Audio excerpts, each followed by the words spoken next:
बिहानीको Manna praise the lord. तपाईहरू सबैजनालाई आज फेब्रुअरी 27 तारिक यस बिहानीको समयमा आजको वचन जीवन्त आशा कि मरेको आशा।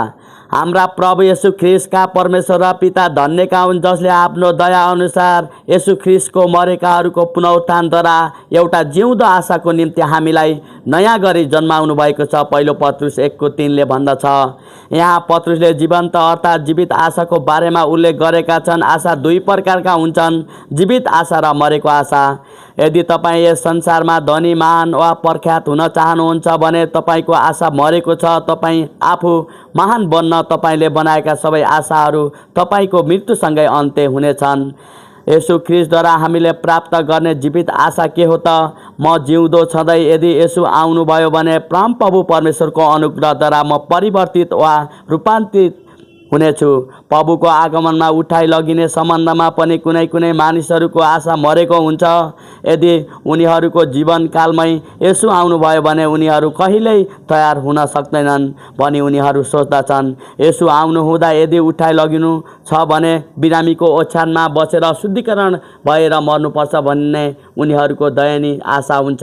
यो निश्चय नै मरेको आशा हो। सन्त पाउल के भन्दछन् विचार गर्नुहोस् त।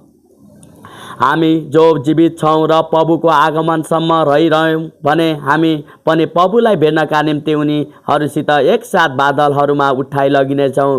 पहिलो थेसलोनिके 4:15 र 17 लेखिए चाहिँ अर्को शब्दमा हामी पृथ्वीमा हुनेहरू जो जीवित छन् अर्थात् जो रूपान्तरणको आशामा जिउँछन् तिनीहरूले नै प्रभुलाई हावामा भेट्नेछन्।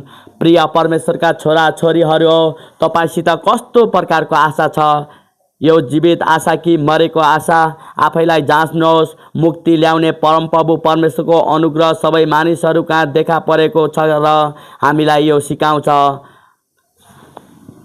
अभक्ति र संसारिक अभिलाषाहरू इन्कार गरेर यस वर्तमान संसारमा हामीले आत्मसंयम, धार्मिकता र भक्ति साथ जिउनुपर्छ र धन्य आशाको र हाम्रो महान परमेश्वर र मुक्तिदाता येशू ख्रीष्टको महान महिमापूर्ण आगमनको बाटो हेर्दै जिउनुपर्छ। तीतस 2:11-13 भन्दछ। जब परमप्रभु परमेश्वरको अनुग्रहले हाम्रो जीवन भरिएको हुन्छ तब हामीसित जीवित आशा हुन्छ अनि जोसित जीवित आशा हुन्छ तिनीहरू मात्रै जीवित क्रिस्चियनहरू हुन सक्छन्। आमेन। प्रेज द लर्ड।